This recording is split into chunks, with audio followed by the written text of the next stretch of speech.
Hey everybody, it's Binja the Body Whisperer here. How's it going? Namaste. Not that I mean, they do that, they say namaste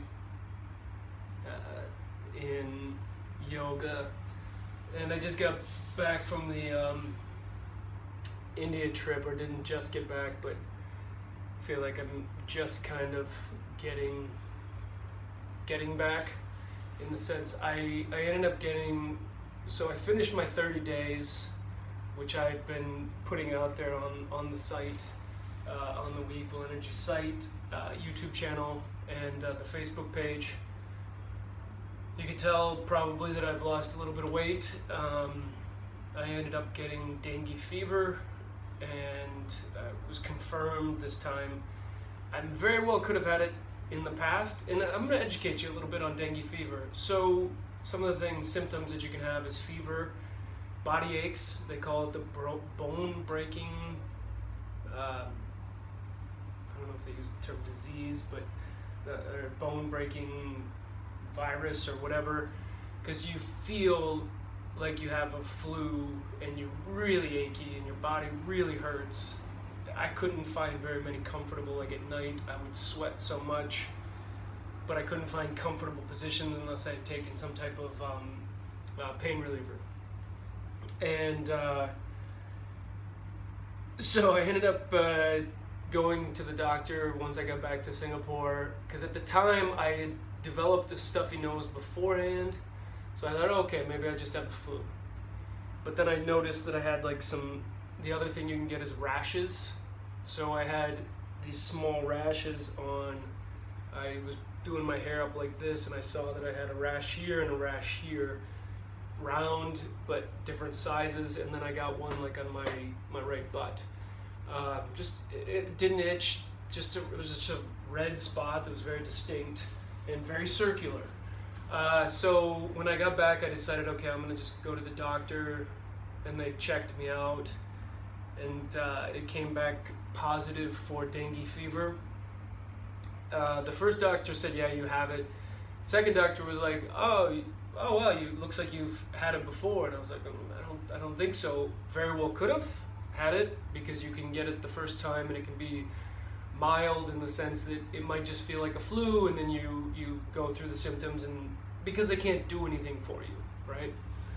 So even if they diagnosed me, the most they can do is mitigate things. What they can do is, if you're one of the percentage that gets really bad, you might have to go in and be on an IV drip, because part of it is that your fluids, your capillaries, I think it's like they kind of break down, so fluids can pool like in your feet, your hands, your abdomen. So fluids from your body will actually kind of migrate out of the system, and then you can, as you continue to heal, you'll start to reabsorb those fluids. So then your blood pressure can drop, your platelet levels can drop, your white blood cell count can drop, but then hopefully once you're on the rise, it'll start to go up and you'll start to feel better. But then even after, it can take up to 2 weeks to get better once you've kind of done the main 7 days of feverish pain.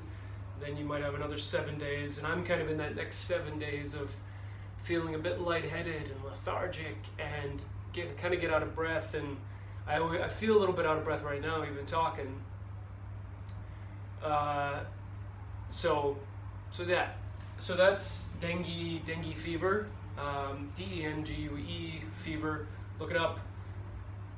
Typical places. So I could have very well gotten it in India. I could have gotten it in Singapore before I left, because it takes anywhere from 2 to 14 days to kind of gestate in the system.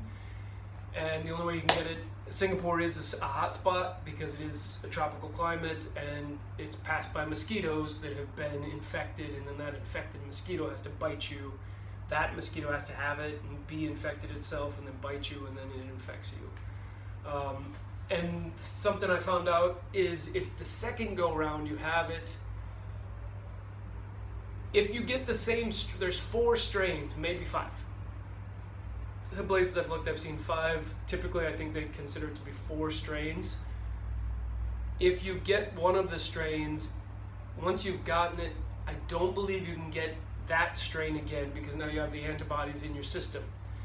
But if you get a second one, and that's where the doctor was like, oh, you tested positive for 2 different antibodies. So I guess if you get the second time another strain of it, I guess right after you've had it for a while, you might be impervious to all. But if you get it a second time with a different strain, it's actually typically worse. So there can be all sorts of complications, seizures,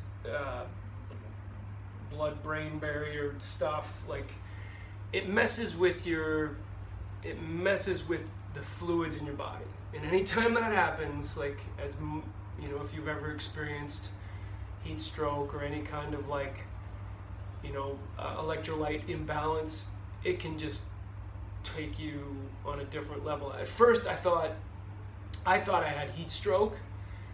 I haven't had it in a while, but I thought, shoot, you know what? Maybe the outfit I wore this day or whatever, I thought I was sweating so much, I thought I had heat stroke.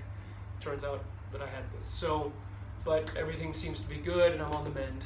Just a little bit weak, but I wanted to touch base with you guys and say that I finished my 30 days. And if anybody else wants to do 30 days, feel free to post anything you want on here. I'm gonna start something new as I can. Physically, I feel pretty good. I'm probably gonna start to do some stretching and some just very simple, kind of what I was doing before with the Spartacus 12 minutes to kind of like get a base. Continue with that, because unfortunately these things happen. Life happens, right? So my thought is I'll probably just take my time. Once I'm starting to feel better, I do want to get back into, and I wanted to get into doing some powerlifting and back into yoga and really kind of changing it up and more consistent. That's just kind of, I have a vision in my head of the next year of where I see myself. One thing is, I have lost a lot of weight. I can tell in the mirror. People have told me, people, you know, seen me and are like, dude, yeah, you have lost weight. So so I'm looking on the silver lining of this whole situation. Not that I really was looking to lose weight. I was happy with kind of where I was at. I was just trying to get more cardio, but you know, this is where I'm at. And yeah. So if anybody has any plans, let me know. I'd love to hear. With that, I'll keep making videos, and I actually shout out to my sister-in-law. She just started something, and I was so excited. I got to tell you, when I do get sick like this, I get emotional, and yeah, I start to actually went through a period of typically get emotional. But with this, one thing I did notice, I got quite, you know, with everything, like you're laying around, you're just achy, you're in pain, you don't feel like, I didn't feel like eating, didn't want to get up and eat, was cranky, but I've come out of that and my energy is starting to raise. But I saw this, and my sister-in-law said she was starting a 30-day plan, and she sent a video of my nephew, and it was like everything. I mean, that's, to me, great. So thanks for sending that, Lonnie. That was so awesome. That is awesome. That's it. So take care. See you, everybody. Keep moving, people. Binja the Body Whisperer out.